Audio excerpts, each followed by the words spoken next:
Massacre. Massacre. Massacre. Massacre. Don't you love it? Yeah.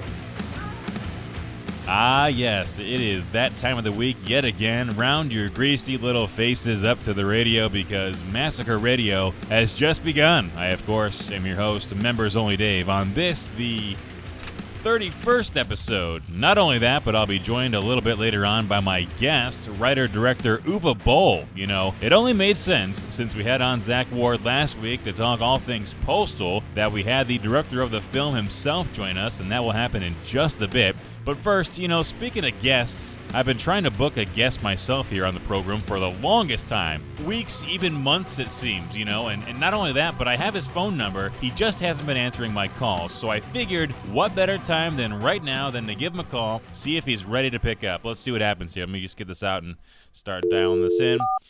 He might be busy playing his Xbox. I saw on his Twitter recently that he's been learning how to change the oil in a car, a virtual car. Yeah.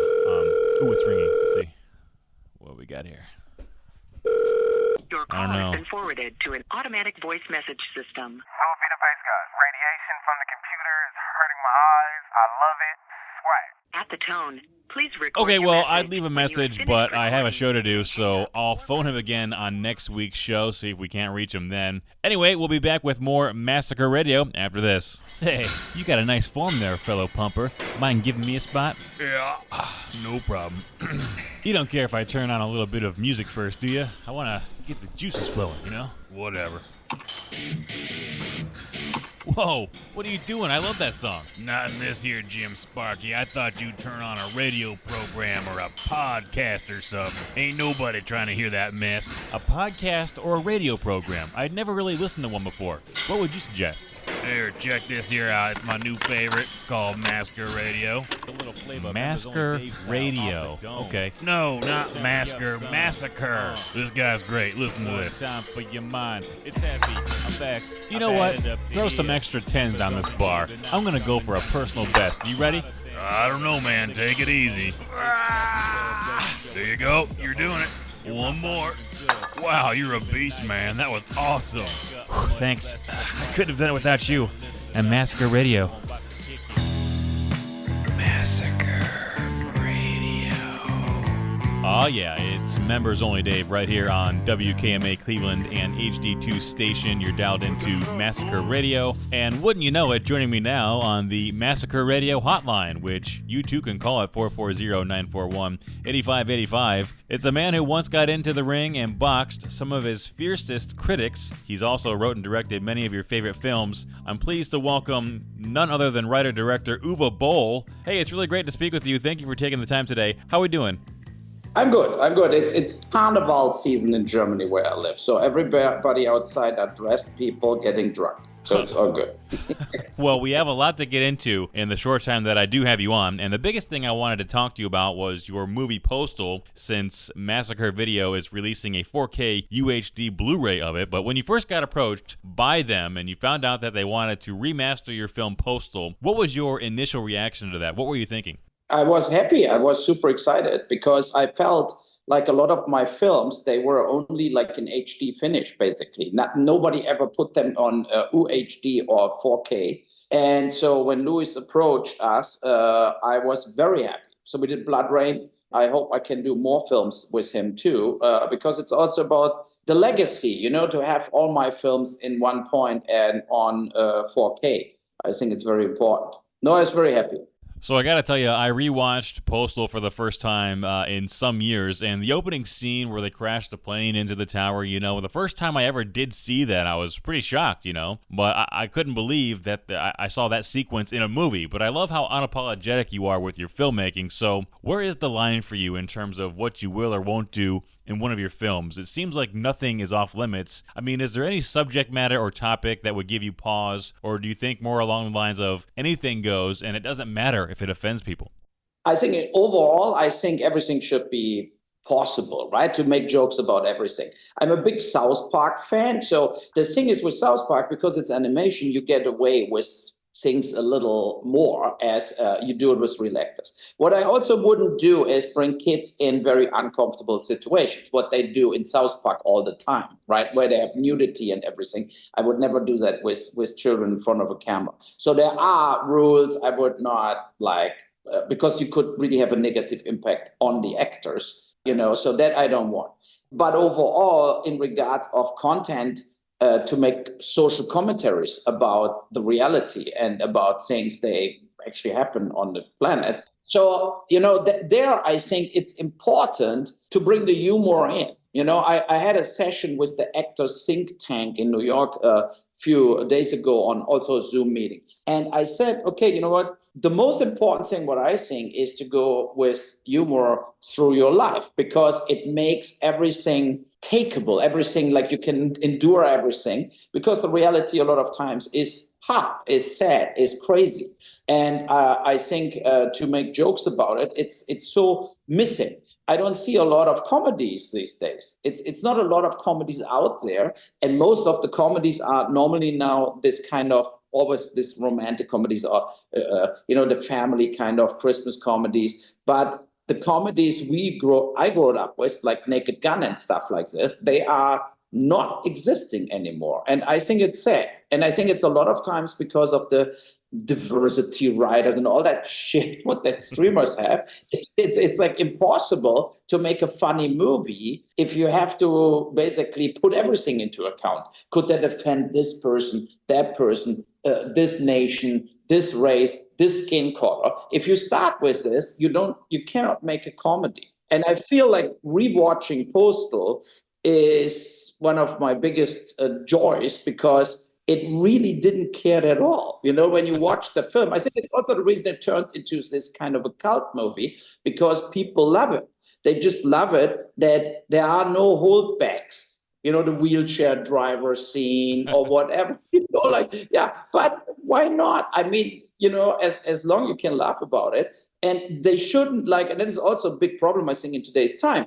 They all take it personal. And I think you shouldn't take anything personal if you watch a film in general or a comedy. You should not put it always on you, like, that could be against my heritage or whatever, right? So In the movie Postal, I love that scene where you're grappling with the creator of the video game Postal and you hit him with the boxing glove on. I mean, that is comedy. That was great. Yeah, no, I know. And it was Vince Dizzy, right? So from Running with Scissors. And I think that was also a thing where we had the same chemistry. It's the only video game company I ever worked with who were really into it. They really supported the film. They came to the shooting. They played in the film. So when you had like Far Cry or whatever, Microsoft on Dungeon Siege, they were not really, they didn't care. They gave you a license, you make a film, and then you never hear from them again. And I think it's sad that it's also I think a good thing that there are still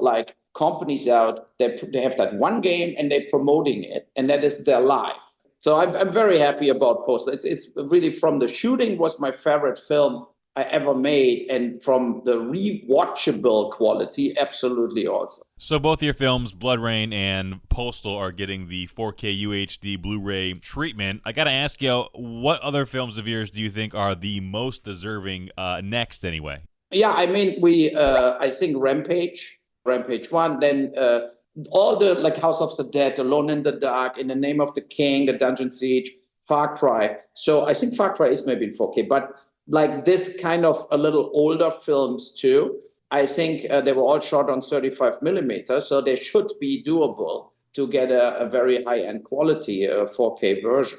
Especially now on all the TVs, you have so much more brilliance to the picture. So yeah, I really hope that we find enough 35 millimeter material to do this for most of the films. Some films, I think we just found a Tunnel Rats copy or a Darfur copy. So it's I'm looking out to buy copies, to find copies because all that labs where the 35 millimeter material was in are closed, and then a lot of times they destroyed everything, and that is very bad. Uwe Boll is my guest today on Massacre Radio. We're going to get back to the film Postal in just a bit, but early on, I know some of your early film influences were in part movies like Airplane and Kentucky Fried Movie, which were goofy at times, and they could offend people, and you've been on record as saying that comedy should offend, and at times, it's important to go to the extreme to feel free. Can you just kind of expand a little bit on that thought process and why comedy should offend people and why the extreme you feel is necessary in your films? Yeah, I think it's important in all kind of genres to like widen the experience level or the comfort level of the audience. I mean, the biggest impact on films is always something what makes you kind of feeling you learn something or you get like into a different dimension. You get really scared, like Silence of the Lambs, The Shining, like films. You know, I think them were masterpieces because they brought something what you didn't felt before, where you felt like, fuck, Hannibal Lecter is serious. And the same is with comedy. When I think the humor for me, a very black humor, right? So it's like this kind of, when I get totally thrown off, that the people totally do something completely different as I was expecting it, that is comedy for me. You know, like when it's this kind of, and when a scene, you think it goes in this direction, then totally goes in a totally different direction and turns absurd almost. And I feel like in Postal, we totally succeeded with it. And this kind of also physically comedies are rare now. Like what Hangover was, you know, where you have not only jokes because they're talking, but where you also have crazy stunts or action, or where you feel like this more that jackass feeling, where you have the feeling like, oh my God. Yeah. So I like stuff like this. And what the worst experiences for me watching films or TV shows is when you know how it will go and it goes exactly that way. And then you're like, oh God, now, you know, like where you know it. And especially the comedy genre needs to break free from this kind of limitations that are out there right now. I think that is very important, that also the streamers and so on getting a little looser, that they feel like we don't have to protect everybody. You know, you can also make films they are shocking for people, or it's good that a comedy also has some negative reactions from people that are totally offended, you know, and they say like, oh God, that was so ridiculous. How can that movie be allowed? But I think that is a good sign for then the other crowd or the other people who have humor, you know. And we'll never forget the Postal premiere at the New Jersey Film Festival, and then the mayor from New Jersey didn't came. He was supposed to open a festival. He didn't came because of Postal. Mm-hmm. And he said, you make jokes about September 11th. And I said, no, it's about the terrorists. The joke is not on the cost of 9/11. The joke is about the craziness to believe you kill people and you get A, in heaven, and B, you get virgins. So,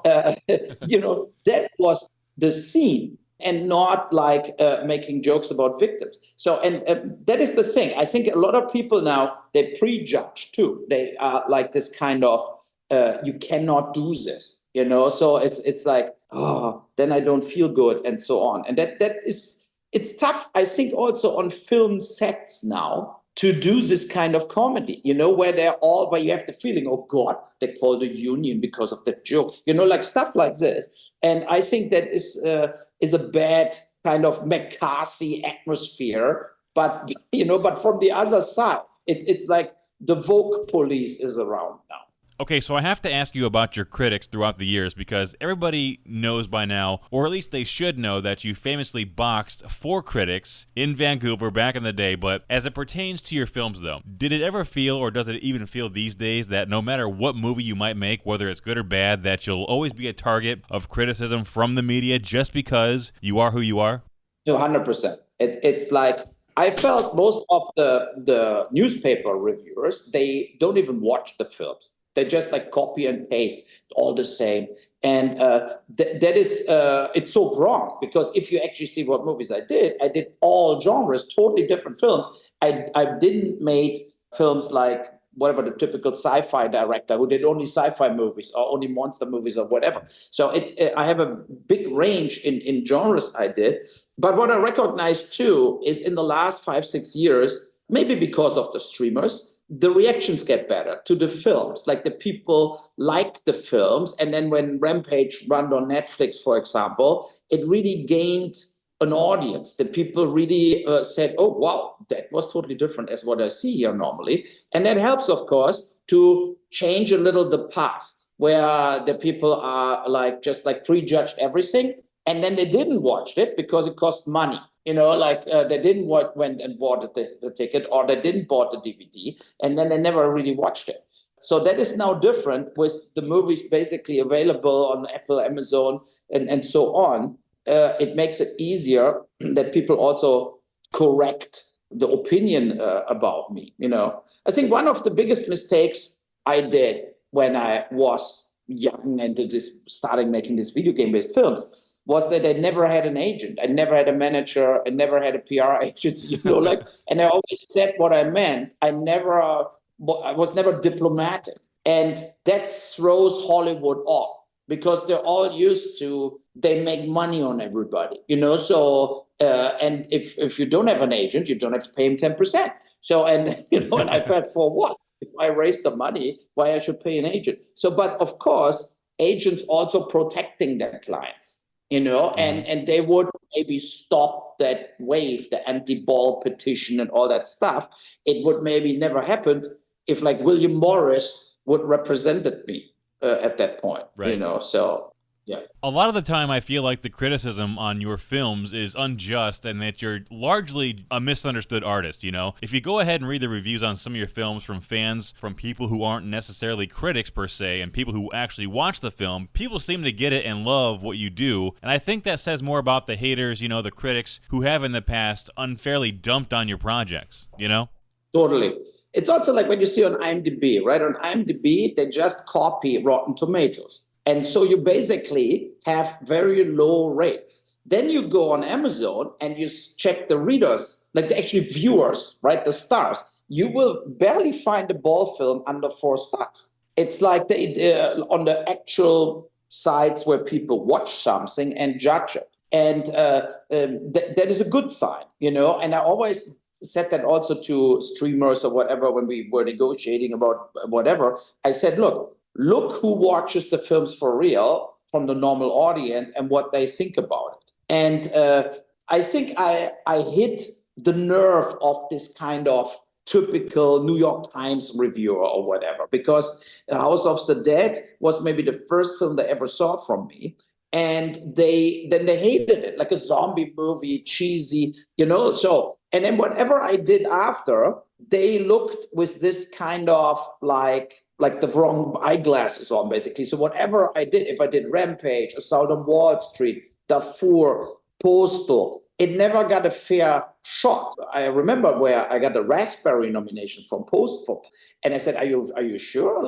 Watch Postal." I said that this is like a classic. That is a real comedy classic. It has nothing to do with the Raspberries. It's basically the same kind of satire. What the Raspberries are to the Oscars is Postal to a film, and the political landscapes were.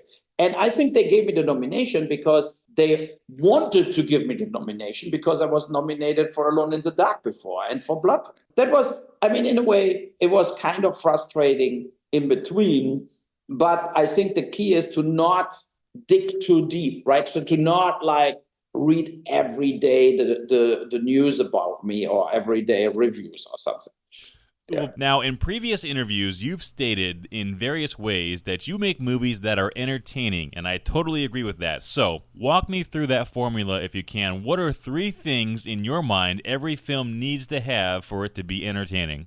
Yeah, it depends, of course, on the genre, but I think you need definitely kind of a lead actor or actress, like 2 or 3 people you can identify with you go through the film, like the Postal Dude in Postal, right? So I think my films are more like, I'm a big John Ford fan, so I don't want to compare me here to John Ford, but John Ford said, you just have to tell the story. And I always move my story along. I'm not doing too much of this private personal scenes and whatever, and I picked my stories that are mostly kind of radical existential things. They are like life and death situations, or, it's not like I'm not the right guy to tell like a drama about the guy who's in rehab, and then nothing happens, so I would tell the story. He gets out of rehab and robs banks. So, and that is the thing. I'm more interested in subject matters. They drive forward, and they are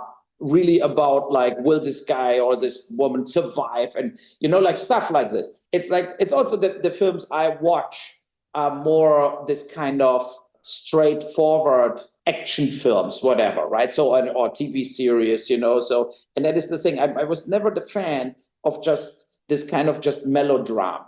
What is now, of course, it's all about the drama. It's all about the melodrama. When you see who gets the nominations and all these films, and you watch this and you think, okay, what will happen? Before it's 2 hours, 20 minutes, and then you sit there and you think, oh my God, Jennifer Lawrence again in the talk with somebody else. And I mean, that is the thing. It's like, but I like it, this kind of doing films who are not 2.5 hours long. I mean, Dungeon Siege was, but the others not. And to just say, look, 100 minutes is a good length for a film, or 110 maximum, and to just tell the story as fast as you can. Like, don't slow down too much and get boring in between. We're going to take a brief time out here on Massacre Radio and be back with more from writer-director Uwe Boll after this. Hey, I need some air. Point that air at me. I'm making it hard. Hey. See if they're still on us. No, flip it away. I need some air. Just act natural. Hey.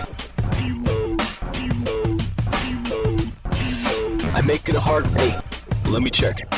I'm making it hard. Hey, I'm pretty sure. I'm making it hard. Hey, I'm pretty sure. I need some air. Point that air at me. No, flip it away. I don't see anything. WKMA Cleveland and HD2 station.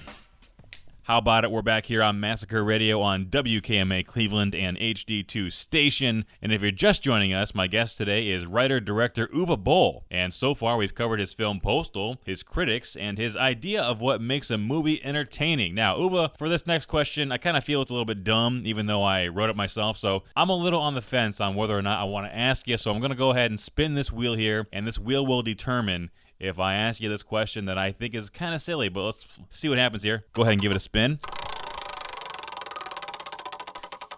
Wouldn't you know it, it says yes. So I'm going to go ahead and ask you this question. As silly as it may seem, I read on your Wikipedia that you have a PhD in literature. As much as I hate to be Wikipedia guy here, I did want to ask you, how or in what ways do you lean on your PhD in literature while making films, or does that even come into play at all? And if so, in what ways?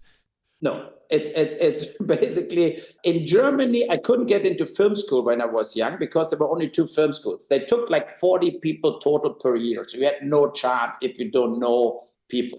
And so I studied literature instead, because you need the fallback situation. What will happen if I am not turning into a director? So, and that was the reason. And so my dissertation was about TV series. So I wrote a whole thing about the structure of TV series and what TV series are the most successful and so on. So it was not about books from the Middle Ages or something. So, and, but it doesn't really help. It helps only on the letterhead to get respect.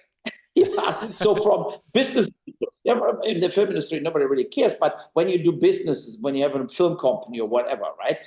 They feel more that you're more sophisticated because you have a doctor title till they meet me, and then it's all over.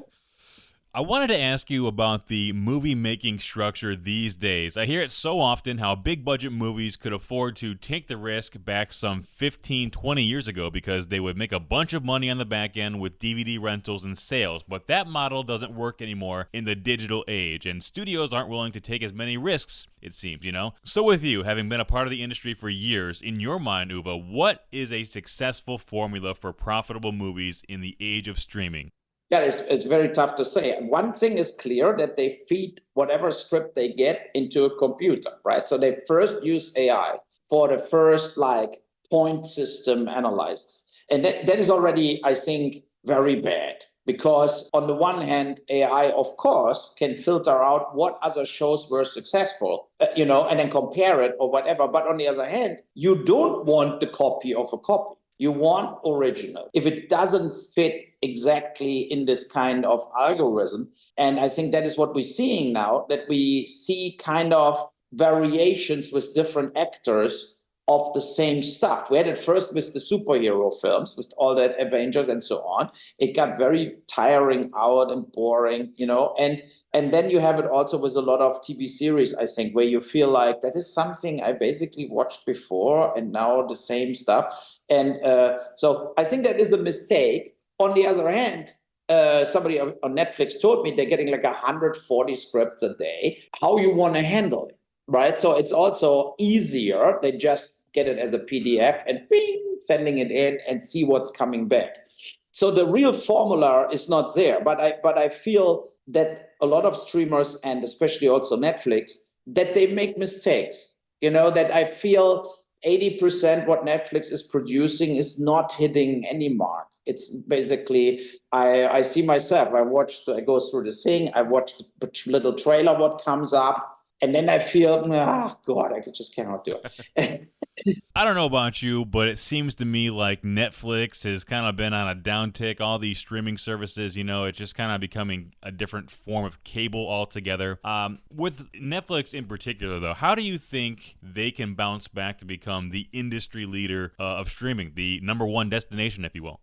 I would like that where the original Netflix came from, that they would be the market leader in genre films, in also horror, in like other genres, what the others don't touch because they're too woke, too correct, whatever Disney, so stuff like this. And I think that Netflix moves more in this event kind of big stuff, what is not even necessary. They don't have to spend $180 million on Michael Bay to make an action film.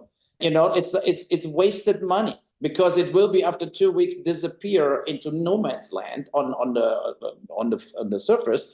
And I think it's for 180 million, you can make 20 Get Outs and 20 Smiles and 20, you can make so much more films and give also directors possibilities to shine, And I told Netflix they never did it. They never showed Postal. And I said, look, you get Postal for free to Netflix, and I repeat this now on air here for you. Yeah. So Netflix, they get Postal for free, and they pay only, if like per minute watched, So if that makes under whatever 2 million minutes, I'm not getting anything, so nothing. So, and I'm happy to do that because I know Postal will be a sleeper on Netflix, and it will grow and grow and grow. Because as soon people click that on and you see the 2 pilots, then you have that. They will watch it. It's the same with Rampage. Rampage ran only in the US on Netflix, and it did 3.8 million hours. It was very successful for a little action film without big stars, because the people watched the little clip and felt like, wow, I'm watching that. Boom, and that is the thing. And I think that chance Netflix should give more directors. They should try this out with more films, and they should also be a little more fair in paying people than based on success. For Rampage, I almost got no money from them, but they should give me some more after it actually turned into a success. That would be fair. A lot of people that do the originals, they're just getting flooded with money, do the original, deliver it to Netflix, it totally stinks, it doesn't work, and boom, they still make their millions of dollars out of the budget. Uwe Boll is my guest today on Massacre Radio. Let's get back to Postal. On last week's episode, we had talked to Zack Ward. He played the Postal Dude in the film, and I complimented him on his comedic acting, and in particular, the scene towards the beginning of the film where he's messing around with a chair. Now, he told me that he took a screw out of it to make it more unstable so he could play with it just a little bit. So, as a director for you, how much creative freedom do you give your actors, and how do you approach it if they come to you with an idea like that on the set? No, I'm totally open for it. I mean, especially in a comedy, you give them room, right? So to unfold their talent. And Zack was amazing. And the interesting thing is, on the casting, he wanted to be, or he came in to read for one of the police officers, where Ralph Möller played it and Chris Spencer in the end.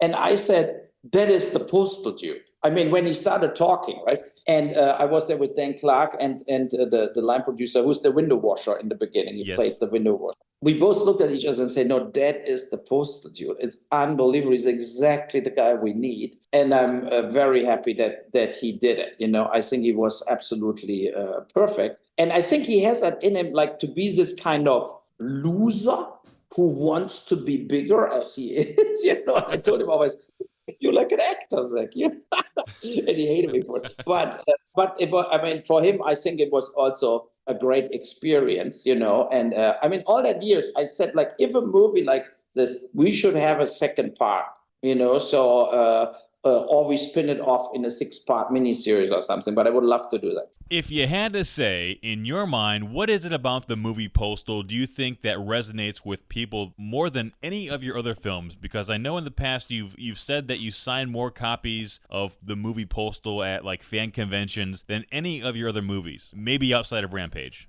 Yes. Yeah, because I think like when I go to a fan convention or something, you can really say 80% of the DVDs I'm signing are Postal and Rampage. 80%. And Rampage has a little advantage because it has 3 parts. So, you know, Postal is a one-up, basically, right? So, and the people love it.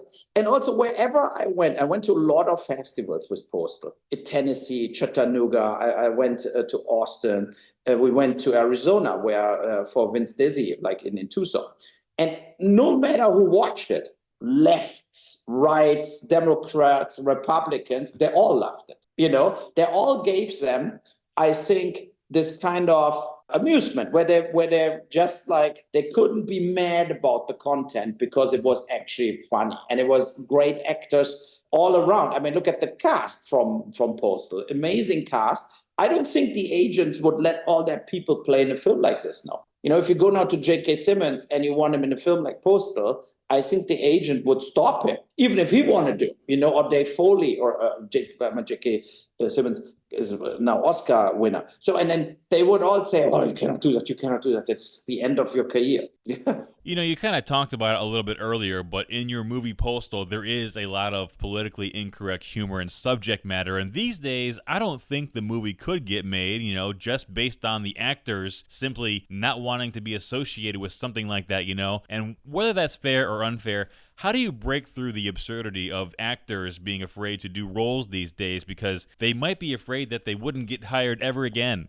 Yeah, that is a good point. But the reality is, I don't do Postal 2 right now, you know, and I made since then only genre film, like action film, thriller, whatever. So it's, I don't know. I would have to try if I would make a ridiculous comedy, you know. So, and I know in the times where we did Postal, we got very positive reactions from the actors because they felt also it's time to show the absurdity, you know. So, and there are so many things happening in today's time. They are totally absurd from the left and from the right, where you feel like that it's basically an invitation to make a joke about. And, you know, I mean, think about that the Bin Laden family was actually doing deals with the Bush family. You know, I mean, it's so absurd that if think about, you have the Al-Qaeda leader, the real terrorist, the most wanted guy in the world, but by accident, his family is well known in the US and they're making all kinds of deals together. That shit, you cannot make it up. You know, that is why I have to broad them as buddies, you know, because so in a comedy, you go 3 steps ahead where it's obvious that they are kind of buddies the whole time. And that he lives in the US and didn't hide in Pakistan or something. And I think that adds up. I think good comedy, it's the same like stand-up comedy too. It has to go this 2 steps farther, you know, and then you really start laughing about it. Then you see, oh my God, like Vern Troyer with the monkeys in the bunker, you know, so stuff like this. The audience always totally flipped out when they saw the monkeys. He's like, not the monkeys, but the normal question would be why there are monkeys in the bunker. Like, for what? I mean, like, he expected there's a bunker with thousands of monkeys ready to rape him. I mean, it's completely insane. And, you know, and I felt also like, for example, when we shot the children in little Auschwitz. This is also insane. So, and shooting in the masses, like they're basically spraying the audience, but only children getting shot. That is funny. If I would shot adults and children, it would not work. But that only children getting shot, that makes it comedy. And that makes it also not like, oh my God, they're shooting only children, because it is like this. It's on the nose, like, oh, you can never shoot a child in the film.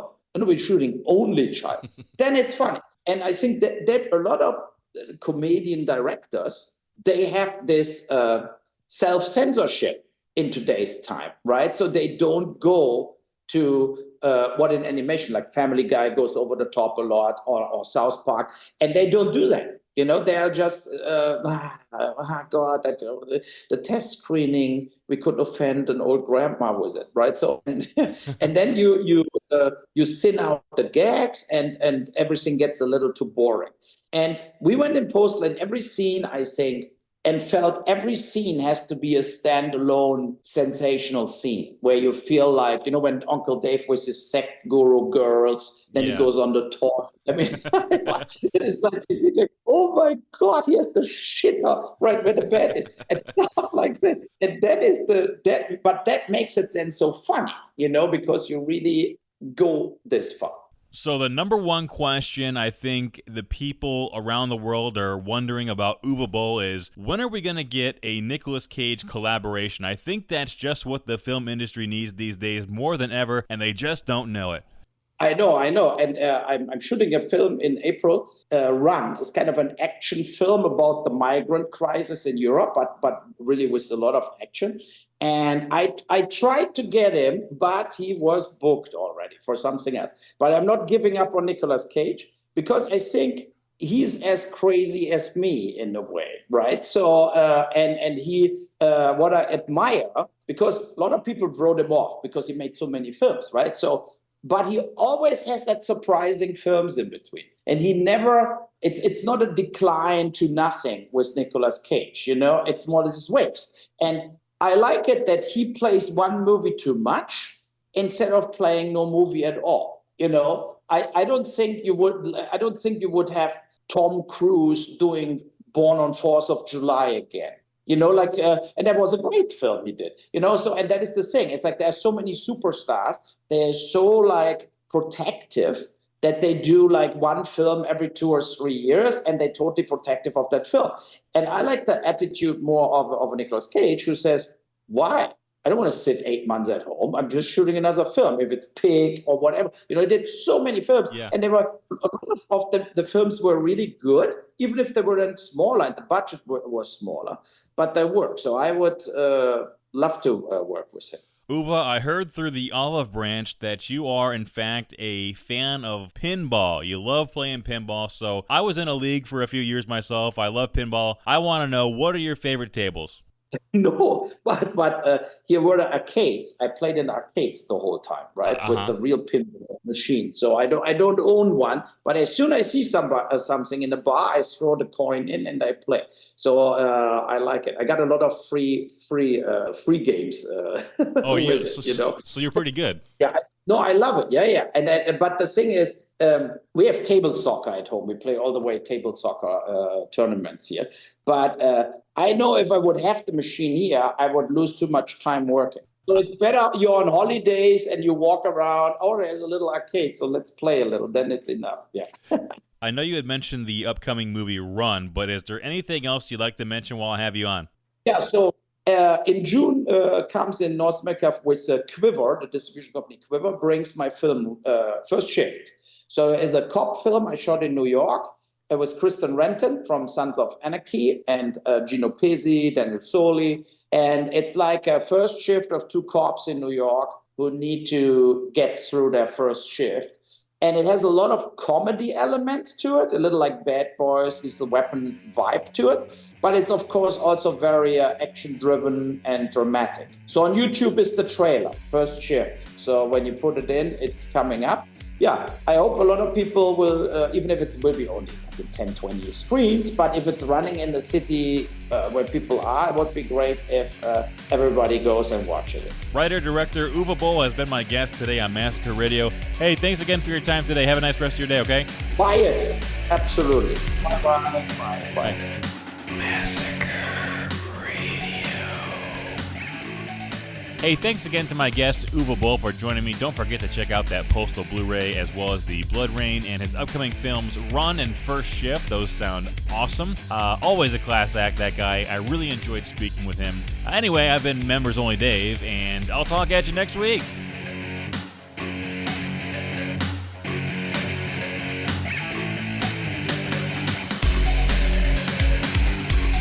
The normal question would be why there are monkeys in the bunker. Like, for what? I mean, like, he expected there's a bunker with thousands of monkeys ready to rape him.